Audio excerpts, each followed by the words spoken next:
Bismillahirrahmanirrahim. Assalamualaikum warahmatullahi wabarakatuh. Alhamdulillah wa syukurillah alhamdulillah.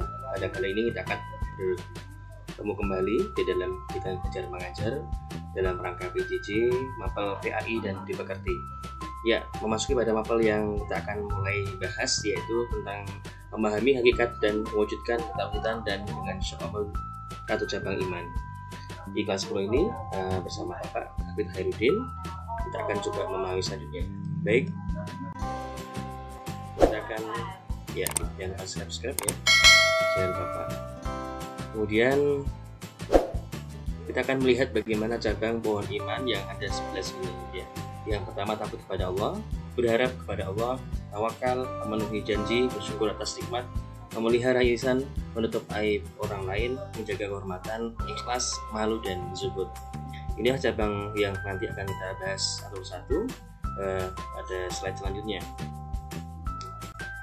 Selanjutnya, tujuan pembacaan kita kali ini adalah menganalisis makna syu'abul iman atau cabang-cabang iman, pengertian, dalil, macam dan manfaatnya. Kemudian mempresentasikan makna syu'abul iman, ya, cabang-cabang iman, meyakini bahwa dalam iman terdapat banyak cabang-cabangnya, membiasakan sikap disiplin, jujur dan bertanggung jawab yang merupakan cabang iman dan kehidupan. Kemudian yang kedua adalah kita akan melihat ya infografisnya, di mana iman ini terbagi menjadi 3 bukti ya. Yang pertama, iman diucapkan dengan lisan ya, yang nomor 7 cabang iman, yakini dengan hati ya, memiliki 40 cabang iman, dan dibuktikan dengan perbuatan yang memiliki 30 cabang iman. Ya, setelah mempelajari ini materi syu'abul iman ini, harapannya kita akan bisa memahami bahwa ada 77 cabang keimanan dan coba kita akan mengimplementasikannya di dalam kehidupan. Selanjutnya, nah sebelum kita terus, kita akan mulai ya. Kita akan mempelajari tadarus pada Quran surat An-Nisa ayat 136. A'udzu billahi minasyaitonir rajim. Bismillahirrahmanirrahim. Ya ayyuhalladzina aminu billahi wa rasulihi wal kitabil ladzi nazzala ala rasulihi wal kitabil ladzi anzala min qabl man yakfur billahi wa malaikatihi wa kutubihi wa rusulihi wal yawmil akhir faqad dhalla dhalalan ba'ida.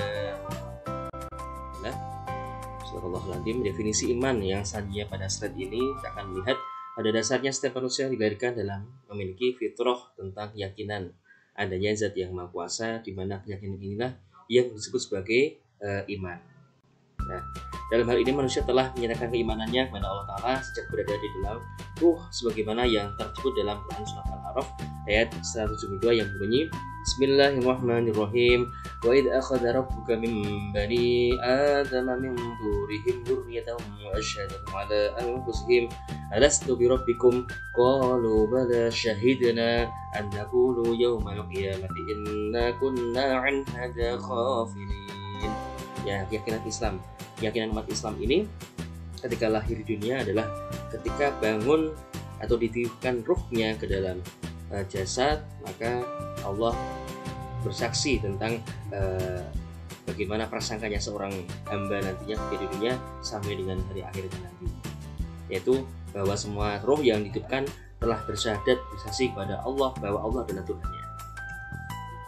Ya, selanjutnya adalah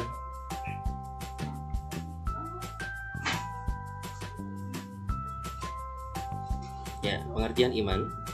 Pengertian yang kita ketahui di sini adalah iman berasal dari bahasa Arab, dari kata dasar amana yu'minu imanan, yang berarti beriman atau percaya. Adapun definisi iman tersebut menurut bahasa berarti kepercayaan, keyakinan, ketetapan atau keteguhan hati. Imam Syafi'i dalam sebuah kitab yang berjudul mengatakan, sungguhnya yang disebut dengan iman adalah suatu ucapan, suatu perbuatan dan suatu niat, di mana tidak sempurna salah satunya jika tidak bersamaan dengan yang lain. Itu pengertian iman. Ya, nah, pilar-pilar keimanan terdiri dari beberapa 6 perkara yang dikenal sebagai dengan rukun iman yang wajib dimiliki oleh setiap muslim. Beriman tanpa mempercayai salah satu dari 6 rukun iman tersebut, maka gugurlah keimanannya. Sehingga mempercayai dan mengimani ke-6 bersifat wajib dan tidak bisa ditawar sedikit pun. Nah, 6 pilar iman itu antara lain adalah yang pertama, iman kepada Allah SWT, Dua, meyakini adanya rasul-rasul utusan Allah Subhanahu wa taala. Yang ketiga, mengimani keberadaan malaikat Allah Subhanahu wa taala. Keempat, meyakini dan mengamalkan ajaran-ajaran yang suci dalam kitab-kitabnya. Kelima, meyakini akan datangnya hari akhir. Dan yang keenam adalah mempercayai qada dan qadar Allah Subhanahu wa taala. Kemudian slide yang selanjutnya adalah definisi syu'abul iman ya.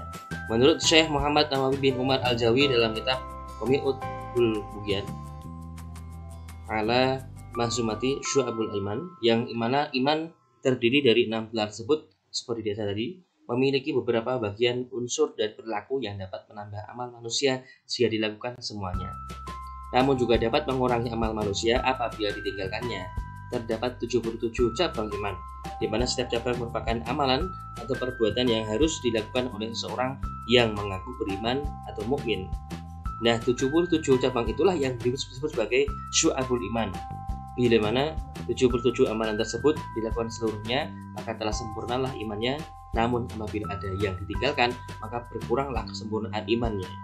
Dan jika setiap muslim ini mampu menghayati dan mengamalkan tiap-tiap cabang iman yang berjumlah 77 tersebut, maka niscaya ia akan merasakan nikmat dan lezatnya mengimplementasikan hakikat iman dalam kehidupan.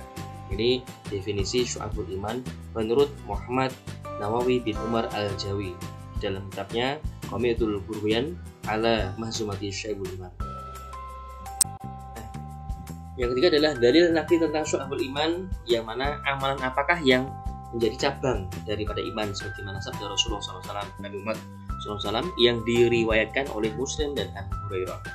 An Abi Hurairah radhiyallahu anhu qala Rasulullah sallallahu alaihi wasallam, al-imanu bid'un wa sab'una aw bid'un wa sittuna sub'atan fadluha qawlu la ilaha illallah wa adnaha imatatul adha minat tariqi wal haya'u syu'batun minal iman. Rawahu Muslim. Yang artinya dari Abu Hurairah berkata, Rasulullah SAW bersabda, iman itu 77 lebih cabangnya. Yang paling utama adalah mengucapkan la ilaha illallah, dan yang paling kurang adalah menyingkirkan apa yang akan menghalangi orang di jalan, dan malu itu salah satu dari cabang iman. Hadis riwayat Muslim. Dan pada slide yang selanjutnya, sabda Nabi yang selanjutnya adalah terkait dengan cabang iman. Dari Anas radhiyallahu anhu, Nabi bersabda, 3 hal yang barang siapa yang memilikinya maka ia akan merasakan manisnya iman, yaitu menjadikan Allah SWT dan Rasulnya lebih dicintai dari selainnya, mencintai sesuatu semata-mata karena Allah SWT, dan benci pada kekufuran dan sebagaimana bencinya ia jika dilempar ke dalam api neraka. Hadis riwayat Bukhari dan Muslim. Ini sabda Nabi tentang cabang iman. Maka kita perlu merefleksi diri sampai di manakah kita ini sesuai dengan indikator tadi itu. Selanjutnya yang dari adalah mengenai aktivitasnya. Nah, bacalah dan teliti dan wacana berikut ini. Iman, Islam, dan ihsan adalah satu satuan yang tidak bisa dipisahkan. Gitu. Semuanya berjalan beriringan, di mana barang siapa mengurangi atau memisahkan salah satunya, maka telah berkuranglah sebagian dari agamanya. Iman, Islam, dan ihsan inilah ada tingkatannya. Sebagai contoh, orang yang imannya masih lemah, maka ia mengerjakan sholat tetapi tidak khusyuk, tidak menjaga adab-adabnya, dan masih sering mengerjakan maksiat. Nah, ini iman-iman orang-orang yang masih lemah. Sedangkan orang yang imannya sudah sampai pada level ihsan, maka akan khusyuk dalam sholatnya, terjaga adabnya, menjalankan sunah-sunahnya, dan sholat tersebut membentenginya dari perbuatan maksiat. Ini tingkatannya orang yang beriman. Nah, kita ini bagaimana iman kita? Gitu ya. Nah, ini didiskusikan di dalam kelas. Bagaimana pendapat kalian dengan wacana tersebut? Jelaskan bagaimana konsekuensi dari seorang yang beriman. Ini nanti dikerjakan secara mandiri di dalam buku sekalian. Ya, karena kita PJJ jauh, maka tidak bisa di dalam kelas begitu ya. Nah, selanjutnya ini evaluasi di GC untuk pertemuan yang pertama ini, untuk materi kedua, pertemuan yang kedua ini, gitu ya. Semoga bermanfaat dan bisa dipahami. Kita akan nanti bersua lagi dalam materi iman yang pada pertemuan yang kedua. Terima kasih. Akhirul kalam. Assalamualaikum warahmatullahi wabarakatuh.